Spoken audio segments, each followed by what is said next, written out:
একদম প্রথম দিকে আমরা দেখতে পাই টিম ইলিট আর হটশটের মধ্যে একটা ড্রপ ক্ল্যাশ হয়ে যায় এন্ড পাহাড়ি নাইমাই কিন্তু একটা M8 পেয়ে যায়। প্রথমে একটা শট মিস করে এন্ড পরবর্তী শটটাই অ্যাকশন এজে কিন্তু হেডশট দিয়ে ডাউন করে দেয়। তবে নকটার কোনোভাবে ক্লিয়ার দিতে পারে না, ওরে কিন্তু যায় রিভাইভটা দিয়ে দেয়। কিন্তু হঠাৎ করে যখন হাসান নক হয়ে যায় তখন বাধ্য হয়ে ওই দিক দিয়ে পাহাড়িরও পিছনের দিকে চলে যেতে হয় এন্ড এদিকে আদিপ কোনো রকম চেষ্টা করতেছিল, কিন্তু যখন দেখে আরমানও নক পর্যন্ত আদিপকেও কিন্তু পিছনের দিকে চলে যেতে হয় এন্ড শেষ পর্যন্ত তারা দুইজন যায় দুইটা প্লেয়ারের রিভাইভ তো দিয়ে দেয় ঠিকই, কিন্তু হটশটের 4টা প্লেয়ারই তাদের স্পট করে রাখছিল। প্রথমে এখানে আদিবরে শেষ করে দেয় এন্ড পাহাড়ির কাছে কিন্তু ওই M8 ছিল প্রথম নাইমা যেটা পাইছিল।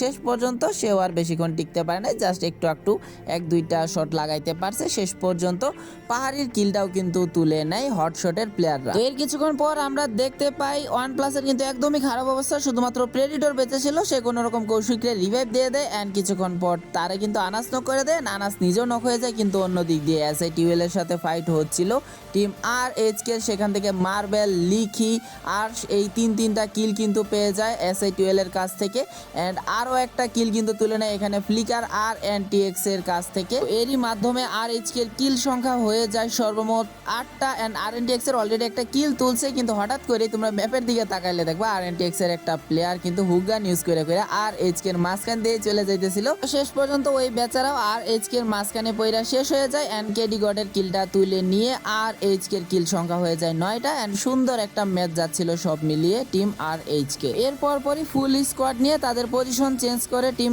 RH কে এন্ড 10টা কিল কিন্তু হয়ে গিয়েছিল, কিন্তু ওই জায়গাতে অনেকগুলো স্কোয়াড ছিল। তো এখানে নেজাত নক হয়ে যায়, তো নেজাতের রিভাইভ দিতে আইসা কুট্টুস বেচারা আর যাইতে পারে নাই। ওইখানে নেজাত চলে গেলেও রিভাইভ পায় কুট্টুস কিন্তু পুরোপুরি শেষ হয়ে যায়। আর এমন এক জায়গায় আইসা ফাঁসছিল যে এখান থেকে কোনোভাবে রিভাইভ দেওয়া সম্ভব না। জাস্ট একটু ম্যাপের দিকে তাকাইলেই দেখবা এখানে কতগুলা স্কোয়াড ছিল, Godlike, RH K, total gaming, S8UL, hotshot, NG pros, মানে বেশিরভাগ স্কোয়াডই এখানে ছিল এন্ড ডক্টর আর্মিরাও এখানে ছিল। বাট তারা পরিস্থিতি বুঝতে পারছে, তাই এখান থেকে কিন্তু পজিশনটা চেঞ্জ করে অন্যদিকে তারা চলে গেছে। এরপর জোন যখন ক্লোজ হওয়া শুরু হয়ে যায় একদম বিশ্বযুদ্ধ আমরা এখানে একটা দেখতে পাই। SITUL এর লাস্ট একটা প্লেয়ার ছিল, ওইটাও শেষ হয়ে যায়। ফ্লিকারের HP একদমই কম, জোনে অনেক ড্যামেজ খাইতেছিল, তবে লাস্ট মোমেন্টে স্ট্রাগলের একটা শট দিয়ে NG প্রোসরা ফুললি ওয়াইপ আউট করে দেয় এন্ড RH কে থেকে শুধুমাত্র বেঁচে ছিল ব্লেড কোন রকম সেখানে সার্ভাইভ করার চেষ্টা করতেছিল, কারণ টপে যাইতে হবে। তবে এমন এক জায়গায় ফাঁসছে এখান থেকে আর বাইচা ফিরা কোনোভাবে সম্ভব না। শেষ পর্যন্ত RH কে #5 এ শেষ হয়ে যায় এন্ড টোটাল গেমিং এর কাছে কিন্তু একের পর এক কিল তুলে নিচ্ছিল এখানে গড লাইকের প্লেয়াররা। তবে কোন রকম এখানে মাফিয়া টিকে ছিল,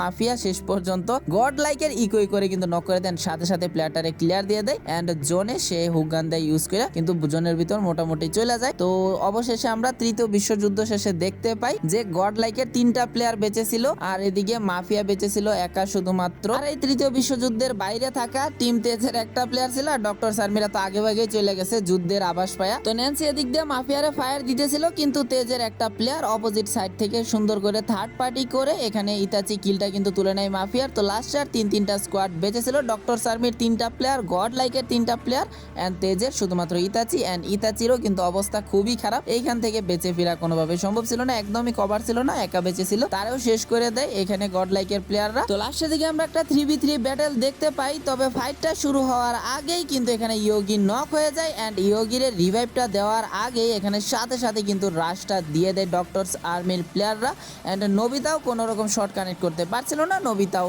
শেষ এন্ড পুরো গড লাইকই ওয়াইপ আউট হয়ে যায় কয়েক সেকেন্ডের মধ্যে। আর বুইয়া করে ফেলে Nepali squad. Doctors army and doctors আর্মির MS থেকে পেয়েছিল 24 পয়েন্ট, গড লাইকরা 22 point, total gaming 20 point and RH K elimination point বেশি থাকার কারণে পজিশন পয়েন্ট খারাপ থাকা সত্ত্বেও তারা পেয়েছিল MS থেকে 18 পয়েন্ট। এরপর দ্বিতীয় ম্যাচের শুরুতেই আমরা দেখতে পাই RH কে এন্ড কার98 এর মধ্যে ফাইট হয়ে যায় এন্ড প্রথমেই কিন্তু হার্ষের কিলটা তুলে নেয়, হার্ষে আবার ওই দিক দিয়ে রিভাইভও দিয়ে দিছে এন্ড বট গডরাও নক করে সাথে সাথে ক্লিয়ার দিয়ে দেয় এন্ড কার্তিক এখানে নেজাদ্রে হেড দিয়ে নক করে দেন, সাথে সাথে কিন্তু ক্লিয়ার দিয়ে দেয়, একদমই রিভাইভ দেওয়ার সুযোগটা দেয় নাই। কিন্তু কার্তিক নিচতলায় যাইতেই দেখা হয়ে যায় RH এর বাকি প্লেয়ারদের সাথে এন্ড সে কিন্তু অসাধারণ ভাবে ফ্লিকারে নক করে দেয় এন্ড সাথে সাথে তার পজিশনটা চেঞ্জ করে এন্ড RH এর প্লেয়াররা কিন্তু একটু টাইম পাওয়া যায় রিকভারি করার এন্ড শেষ পর্যন্ত কার্তিক এখানে আর টিকতে পারে নাই এন্ড RH এর আবারও একটা অসাধারণ স্টার্টিং শুরু হয় 5 কিলের মাধ্যমে। তবে টিম RH এর ভালো একটা স্টার্টিং হলেও শেষ পর্যন্ত আর RH কে যাইতে পারে না, একটু আগে ভাগে ওয়াইপ আউট হয়ে যায়। এরপর লাস্টের দিকে অন্যদিকে আমরা দেখতে পাই গড লাইকের ইকোই করে নক করে দেন ওইটারে আবার রিভাইভ দিতে যায় পুরা গড লাইকের স্কোয়াডেরই খারাপ অবস্থা হয়ে যায়। শুধু তাই নয়, একজনের রিভাইভ দিতে যায় ফুল স্কোয়াডই ওইখানে ওয়াইপ আউট হয়ে যায়। এরপর কার98 এর একটা প্লেয়ার বেঁচেছিল, ওই প্লেয়ারটাও শেষ। #3 তে কার98 ওয়াইপ আউট হয়ে যায়। লাস্টার দুইটা স্কোয়াড বেঁচেছিল, তবে হট শটের কাছে ম্যান পাওয়ার থাকার কারণে তারা কিন্তু আর কোনো টাইম ওয়েস্ট করে না, সাথে সাথে রাজ দিয়ে দেয়। আর টোটাল গেমিং কোনো কিছু বুঝে ওঠার আগেই তাদেরকে পুরোপুরি শেষ করে বুইয়াটা তুলে নেয় পাকিস্তানি স্কোয়াড। হটশট ম্যাচ থেকে হটশট পেয়েছিল 27 point, Godlike 16 point, total gaming 15 point, কার98 15 অ্যান্ড RHK পেয়েছিল